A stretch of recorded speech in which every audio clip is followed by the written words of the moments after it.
Você já foi na cacimba dos holandeses? Já, eu vi, eu estava agora lá em casa, e vou lá na casa do meu amigo, aí eu digo, eu vou ver o Josué, para ele ir lá, mas aqueles homens, porque é interessante, Josué. Mas lá tinha alguma coisa assim armada, Josué, tem essa cacimba aqui, obra da natureza, mas foi depois que fizeram o povo, né? Uhum. Mas o que foi feito desses holandeses, é aqui um negócio diferente. Era diferente, né? É diferente. Agora, acho que gente agora não faz aquilo não. Na casa dele, ninguém me conhecia. Eu era uma pessoa que não tinha conhecimento aqui. Aí o que eu fiz? A senhora dele, eu conversei com ela, que andava atrás de relato, investigando a história da Mata Fresca. E aquilo ela mandou sentar com ela, e tinha o filho dele acidentado de moto, e Chico Paulo. E eu estive lá conversando e tal, e ela foi, eu tenho ali uma garrafa e é um botijão, ela conhecia como um botijão. Aí trouxe a garrafa, só que eu espiei, tinha Amsterdã nela, e aquilo me surpreendeu, eu fiquei arrupiado com aquela garrafa. Até que ela chegou, me entregou a garrafa, disse, você pode ficar para você. E aquilo eu fiquei, não quero não, que seu marido não está aqui, pode ele não querer dar. Não, ele não liga com isso não, que está aí abandonada. Então ela me deu a garrafa. Então, aqui eu fiquei muito contente com aquilo. Josué, além desses restos de construções que a gente viu aqui, de épocas diferentes, a igreja, a gente soube também que tem notícias de que aqui atrás, né, seria um cemitério. O que é que você sabe sobre isso? Que informação você tem sobre isso? Isso foi eu tive aqui e andei assim nos alpendre dos mais velhos, fiz uma pesquisa de informações, sabe? E eles me disseram que aqui era um cemitério. E uma senhora que já morreu há uns anos atrás, eu conversei muito com ela, e ela até me deu uma garrafa holandesa, que tem Amsterdã nela, daqui da região, e ela me informou que aqui era o cemitério, sabe? Aí é ao lado, no fundo da igreja. Uma das importâncias, e esse é um objetivo do projeto Resgate Capuí, é recuperar com essas informações o mais rápido possível. Sem dúvida, muitas informações, se não fosse pessoas como Josué e pessoas da comunidade que conhecem e que guardam essa informação, mas mesmo assim, muita informação tem sido perdida e isso torna urgente um trabalho científico de pesquisa, nesse caso, um trabalho de pesquisa arqueológico, histórico, nessa localidade, em função de algumas evidências bem claras. O depoimento do Josué, o depoimento de algumas pessoas aqui da região da Mata Fresca, os próprios materiais, como por exemplo, esse pedaço de rocha, né, parte de alicerce de antiga construção, possivelmente colonial, né, mostrando que até mesmo o trabalho e o esforço necessário para conseguir trazer, né, considerando que essa pedra aqui é do litoral até aqui, exigiu ou uma quantidade grande de pessoas, ou até mesmo a possibilidade de ter utilizado o rio que passa aqui do lado dessa construção, né, já seco hoje, mas que à época, há 2, 3 séculos atrás, era um rio cuja água corria facilmente. Esse material pode ter sido trazido. Além das evidências mais recentes de construções que vieram depois desse material possivelmente colonial. Hoje, torna-se urgente a recuperação dessa informação, tanto arqueológica quanto histórica, e das informações também orais da comunidade, para tornar essa informação preservada, para torná-la, inclusive, também pública. Como nós vimos anteriormente, com aquelas evidências materiais e das perguntas que foram feitas a Josué, esse lugar aqui, claro, ele mostra evidências materiais de que ele foi ocupado durante muito tempo. O professor Almir, historiador, que faz parte da equipe do projeto Resgate Capuí, tem feito trabalhos de levantamento de informações na documentação, falando a respeito da ocupação. Professor Almir, quais são as informações que você já pode dizer em relação à ocupação desta área aqui da Mata Fresca?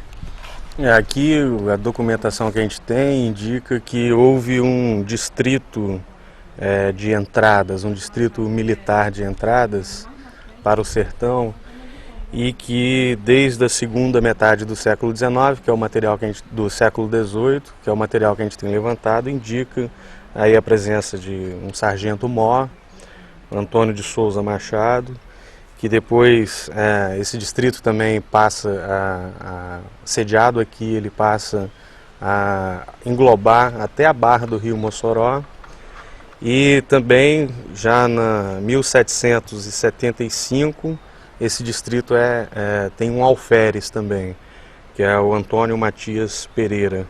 Aí é criado o distrito específico aqui da Mata Fresca, né? Então, assim, o que a gente observa é que era um lugar bastante estratégico militarmente, porque era um distrito que tinha um determinado significado, né? Ele englobava aí todo esse litoral e, pela documentação, as cartas patentes, elas vão indicando que esses sargentos, alferes, né, eram moradores do Aracati e que vieram para cá como criadores de gado, e pela carta patente também dá para você perceber que ele vinha para poder manter uma determinada ordem, né, com o conjunto da população que a gente imagina são os remanescentes indígenas. Aí. Aqui de cima, observando em cima desse antigo altar central da construção anterior da igreja, no século XIX, dá para perceber que a localização, aonde aqui provavelmente foi uma construção do período colonial antes, pelos alicerces que nós vimos ali, nós temos um controle total da paisagem, porque daqui nós estamos exatamente num ponto mais alto que pode se observar o vale do mesmo rio que nós vimos na entrada agora da Mata Fresca. Aqui embaixo os alicerces, aqui o altar central de uma construção que foi feita possivelmente posterior, por ser de alvenaria talvez do século XIX. A igreja que está aqui, onde o outro altar está construído bem depois, né, cujas reformas estão indicadas lá na entrada, na fachada principal. Final do século XIX, década de 40 do século XX e a década de 60 agora do século XX. Importante, assim, da minha parte do trabalho é o aspecto documental dos registros cartoriais, dos registros oficiais, que a gente vai confrontando com a tradição e vai chegando a um nível de investigação que você pode cruzar dados, né?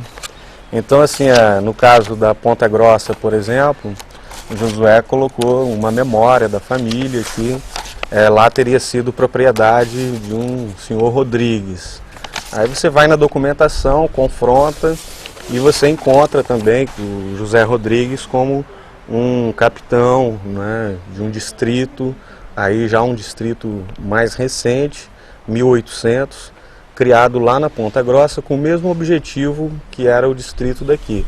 Um destacamento militar de um homem de posses, vindo do Aracati, ligado à criação de gado, para promover a entrada para o sertão e apoiar aí os criadores de gado, né? Na verdade, assim, cartas de sesmarias, inventários, cartas patentes, todos esses materiais eles podem nos oferecer assim um subsídio, né, para tentar mapear essa cronologia e inclusive confrontar com a tradição oral, que tem sido assim um pouco o nosso guia, né? Eu acho que o que o Josué tem feito aqui é exatamente reunir essas informações da tradição, e agora a gente vai aí começando um processo de investigação. O trabalho documental é lento, o trabalho documental exige leitura de manuscritos do século XVIII, exige assim um esforço de investigação grande, principalmente por conta da situação dos arquivos cartoriais do interior. A gente tem um trabalho em Aracati, com um grupo de estudos do século XVIII, que está exatamente fazendo um diagnóstico da condição dessa documentação, desses acervos, né? E aí a gente encontra assim, os documentos guardados em locais não apropriados, sobretudo assim, ameaçados pela umidade, e enfim, sem muitas condições para você poder, pela umidade, e enfim, sem muitas condições para você poder desenvolver uma pesquisa mais séria, uma pesquisa de base mais qualificada, né? Então o trabalho documental é um trabalho muito lento e muito trabalhoso e muito penoso para o pesquisador de história colonial.